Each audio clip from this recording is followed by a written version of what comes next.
এক বাবা। পুলিশ জানায় আত্মহত্যা করা নাইমের সাথে তার স্ত্রীর বিচ্ছেদ হয় বছর দুয়েক আগে। এরপর থেকে মানসিকভাবে বিপর্যস্ত হয়ে পড়েন তিনি। মেয়েকে মায়ের কাছে রাখতে চাইলে প্রায় বরিশাল নগরীতে বাবা ও শিশু কন্যার গলাকাটা মরদেহ উদ্ধার করা হয়েছে। পুলিশের ধারণা, পারিবারিক কলহের জেরে কন্যাকে হত্যার পর আত্মহত্যা করেছেন বাবা। নিহতরা হলেন তার সাথে আমার সাথে 9 বছর ধরে সম্পর্ক। আমার ধর্ম মুসলিম। আর তোমার বয়ফ্রেন্ডের কি ধর্ম? হিন্দু। বিবাহ করব ও যদি ঘটনাটি বরিশালে বাবা মার বিচ্ছেদ হওয়ার পরে রয়ে যায় একটি কন্যা সন্তান, আর সেই কন্যা সন্তানের বয়স মাত্র 3 বছর। এই 3 বছরের কন্যা সন্তান যখন বাবার উপরে ভর পড়ে এবং বাবার উপরে দায়িত্ব পড়ে, সেই বাবা এখন এমন ভাবে টেনশন করে এবং সেই মেয়েকে বাঁচানোর জন্য যে অবস্থা তার, প্রিয় দর্শক, বারবার করে তারই স্ত্রীকে অনেক অনুরোধ করে যে মেয়েটি তোমার কাছে রাখো, ভরণ পোষক আমি দেব, খাওয়া দাওয়ার টাকা আমি দেব। কিন্তু ছোট বাচ্চা মাকে ছাড়া থাকতে পারবে না এবং এলাকার বাসীদের যে বিচার, সেই বিচারের রায় অনুযায়ী মেয়েটিকে তার বাবাকে রাখতে হবে। প্রিয় দর্শক, এইভাবে অনেক দিন চলতে থাকে। চলতে চলতে প্রায় 5-6 মাস যখন হয়ে যায়, তখন মেয়েটিকে আর তার বাবা রাখার মতো কোনো পরিবেশ থাকে না। তার কারণ ছোট বাচ্চা মেহেজান তখন খাইতে পারে না, তার মাকে ছাড়া ঘুমাইতে পারে না। এক প্রকারের ফোন দেয় তার মাকে। তার মা তার মেয়েকে নেওয়ার জন্য অস্বীকৃতি জানায়, মেয়েকে কিছুতেই মেনে নিতে চায় না। স্বামী তার স্ত্রীকে বলতেছে, তুমি যদি তোমার মেয়েকে ফেরত না নাও, তুমি যদি তোমার মেয়েকে লালন পালন না করো, আমি তো তোমার মেয়ে এখন পালন করতে পারতেছি না, কারণ সে খাওয়া দাওয়া করে না, সে অনেক কান্নাকাটি করে। অনেক অনুরোধ করার পরও তার স্ত্রী তাকে মেনে নিতে পারতেছে না। এক কথা একটাই, যে বিচারে মেয়ে তোমার ভাগে পড়ছে, তোমার কাছে রাখতে হবে। এদিকে বাবা সে বলতেছে যে আমি মেয়ে বড় হলে আমি এর বিয়ের পোশাক, ধারণ পোশাক সবকিছুই আমি দেব, তাকে তুমি একটু লালন পালন করে একটু বড় করো, তার নিজের বুঝটা তাকে একটু বুঝতে দাও। প্রিয় দর্শক, এইভাবে অনেক দিন কেটে যায়। হঠাৎ করে বাবা একদিন মেন্টালি অবস্থায় সে নেশাগ্রস্ত হয়ে মেয়েকে দুনিয়া থেকে বিদায় করে দেয়। প্রিয় দর্শক, ছোট্ট মেয়েকে যখন দুনিয়া থেকে নিজের হাতে বিদায় করে দেয়, তখন বাবা আর কিছুতেই দুনিয়াতে বেঁচে থাকার জন্য তার কোনো অবলম্বন নেই। সে বেঁচে থাকতে চাচ্ছে না, সে নিজেও আত্মহত্যা করে। এইভাবে আত্মহত্যা করে চিঠিতে লিখে যায়, সম্পূর্ণ দায়ী এই মেয়ের মা।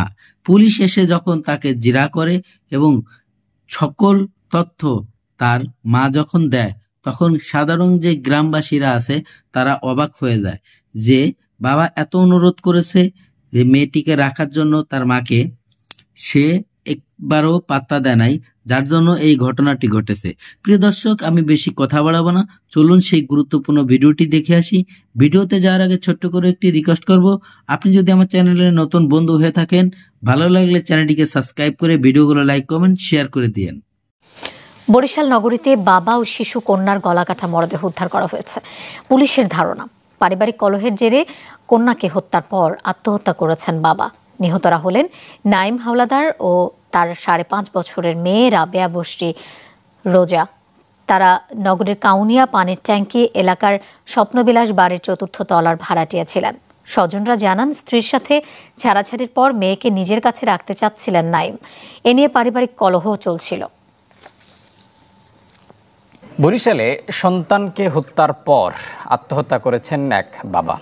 পুলিশ জানায় আত্মহত্যা করা নাইমের সাথে তার স্ত্রীর বিচ্ছেদ হয় বছর দুয়েক আগে। এরপর থেকে মানসিকভাবে বিপর্যস্ত হয়ে পড়েন তিনি। মেয়েকে মায়ের কাছে রাখতে চাইলে প্রায়ই ফোনে তাদের ঝগড়া হতো। এরই জেরে 4.5 বছরের মেয়েকে হত্যার পর আত্মহত্যা করেন বাবা। ক্ষতি দেখে আইনি ব্যবস্থা নেওয়ার আশ্বাস দিয়েছে পুলিশ। যাই দেখি মেয়ে পারদারে আর ওই ছেলে ওই অবস্থায়, আমার মনে তো বডি দিয়া নিজের গলা নিজে কাটছে। বাচ্চা রেখে ডিভোর্সের এই যে টেনশন বা ভারসাম্য, মানে মানসিকভাবে চাপ, এইটার কারণে উনি হয়তো বা ভেঙে পড়ছে। স্ত্রী তার বিরুদ্ধে মামলা করেছে, কি মামলা করেছে সেটাও আমরা এখন পর্যন্ত কাগজপত্র দেখি নাই। এক পর্যায়ে ঘটনা জানাজানি হলে মনিকে অন্যত্রে বিয়ে দেন তার বাবা। এরপরও পিছু ছাড়েননি হৃদয়। ভেঙে যায় মনির সাজানো সংসার। পুনরায় ফের অন্যের সঙ্গে ঘর বাঁধেন মনি, কিন্তু সেখানেও মনিকে প্রেমের মায়াজালে ফেলেন হৃদয়। এবার আর উপায় না পেয়ে স্বামী সংসার ছেড়ে হৃদয়ের নামে শাখা সিঁদুর পড়তে তার বাড়িতেই অনশনে বসেন মনি। জানিয়ে পুরো এলাকায় ব্যাপক আলোচনা সমালোচনার ঝড় উঠেছে। আমি হৃদয়ের সাথে যাব, তার জন্য। হৃদয় আমার বয়ফ্রেন্ড, তার সাথে আমার সাথে 9 বছর ধরে সম্পর্ক। আমার বাবা মা এক জায়গায় বিয়ে দিছিল, তার কারণে আমি সে জায়গা থেকে আইসা করছি। সে আমার বলছে সে বিয়ে করবে, তার জন্য। আমার ধর্ম মুসলিম। আর তোমার বয়ফ্রেন্ডের কি ধর্ম? হিন্দু। আমার বিবাহ হয়েছিল ঢাকায়। হৃদয় করে কি? কান্ট্রি চাকরি করে, বরগুনা। 20 বছর এখন হয়েছে। হৃদয়ের সাথে আমি যাব। এমন চাঞ্চল্যকর ঘটনা ঘটেছে বরগুনা সদর উপজেলার পটকাখালী গ্রামের আশ্রয়নে। পাশাপাশি বাড়ি হৃদয় মণ্ডল আর মনির। আশ্রয়নের বাস ধোয়া মোছার কাজ করেন হৃদয়। জানা যায় 9 বছর আগে বিয়ের প্রলোভনে মনিকে প্রেমের ফাঁদে ফেলে হৃদয়। এরপর শারীরিক সম্পর্কে লিপ্ত হয় তারা। পরে হৃদয় যোগাযোগ বন্ধ করে দিলে নিজেকে শেষ করে দেওয়ার হুমকি দেয় মনি। উপায় না পেয়ে হৃদয় মণ্ডলের রীতিনীতি মেনে নেয়ার চাপ দিলে তার বাসায় চলে আসেন প্রেমিকা মনি। 4-5 বছর সম্পর্ক। তুমি নাকি ওই মেয়ে এক জায়গায় বিবাহ হয়েছিল এবং সেই বিবাহের পরে ওখান থেকে ভালোবাসার কথা বলে বিয়ের কথা বলে নিয়ে আসছে। আমি আনি না, ও নিজের ইচ্ছে আসছে, ঠিক আছে। আমি চাকরি করতাম ঢাকায়, ঢাকা ছুটিতে আসছি। ও পরে শুনি আমার কাছে গেছে। তাহলে কি আমি কি আসছে? ও আমি জানি না যে ও আমার কাছে চলে গেছে। পরে শুনি বাসায় শুনি যে ও ঢাকায় চলে গেছে আমার খোঁজ। এখন কি তুমি তাকে বিবাহ করতে চাও? বিবাহ করবো যদি হয়। এমন অসম প্রেমের বিষয়টি মেনে নেবেন বলে জানিয়েছেন হৃদয় মণ্ডলের বাবা কালু মণ্ডল। তার আগে মেয়েকে মণ্ডল পরিবারের রীতিনীতি মেনে নিতে হবে বলে জানান তিনি। আমার পোলায় অনেক দিন ধরে একটা সম্পর্ক, সত্য কথাই আমি কই। ওই মেয়ের 2টা বিয়ে হয়েছে, 2টা কাবিন এখনো আছে, কাবিন তালাক হয় নাই। আমার পোলায় ওই কানপুরে চাকরি করে। আমরা একটা সালিশে আজকে বলবো, এটা একটা কথাবার্তা হয়েছে। তবে এমন ঘটনা মানতে নারাজ এলাকাবাসী। তীব্র প্রতিবাদ জানিয়ে স্থানীয়রা বলছেন, কিছুদিন আগেও এমন একটি ঘটনা ঘটেছে এই এলাকায়। আবারও একই ঘটনা। এমনটা চলতে থাকলে সমাজে বিরূপ প্রভাব পড়বে। আর এখানে আরেকটা ঘটনা এরকম ঘটছে, এই জন্য আরেকটা মেয়ে চান্স পাইছে। এরকম জানা আর কোনো জায়গায় ঘরে ঘরে না হোক, তাহলে টাকা এখান থেকে আসাম ছাড়া করতে হবে। এই ছেলের সাথে আর এই মেয়ের সাথে বিগত 9 বছর যাবত সম্পর্ক।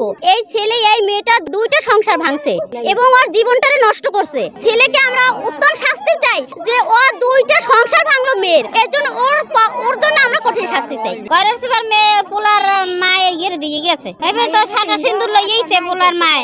হ্যাঁ ভাই পড়াই দেয় নাই। আর একজন গেছে, এভাবে দেখে দেখে একজনে এরকম আইন শৃঙ্খলা করবে, এরকম তো আমাদেরও মেয়ে আছে ঘরে। দাদা এইটার জন্য আমরা অনুরোধ যে এভাবে যেন আইন শৃঙ্খলা যেন না হয়। ঘটনার এক পর্যায়ে এলাকায় উত্তেজনা ছড়িয়ে পড়লে বরগুনা উপজেলা নির্বাহী কর্মকর্তা শামীম মিয়া, বরগুনা থানার ওসি দেওয়ান জগলুল হাসান এবং ঢলুয়া ইউনিয়ন পরিষদ চেয়ারম্যান আবু হেনা মোস্তফা কামাল টিটু আলোচনা করে পরিস্থিতি স্বাভাবিক করেন এবং 4-5 দিন পর বৈঠক করে ছেলে মেয়ের বিষয়ে সিদ্ধান্ত নেয়ার কথা জানান। বিষয়টি আমার নজরে আসে এবং রাত্রে ছেলে মেয়েদেরকে মেয়ের বাসায় আটক করা হয় এবং রাত 3টায় আমি খবর পেয়ে ভারপ্রাপ্ত কর্মকর্তাকে অবহিত করে বিষয়টা আমি দেখি। তো পরবর্তীতে দেখা যায় এটা একটা জাতিগত সমস্যা। উপজেলা প্রশাসনে উপজেলা নির্বাহী অফিসার, ভারপ্রাপ্ত কর্মকর্তা, অন্যরাও সবাইকে নিয়ে একটা আলোচনা করিয়া এদেরকে স্ব অবস্থানে দিয়ে দেওয়া হয়েছে। এ বিষয়ে পরিস্থিতি স্বাভাবিক হওয়ার পরে উপজেলা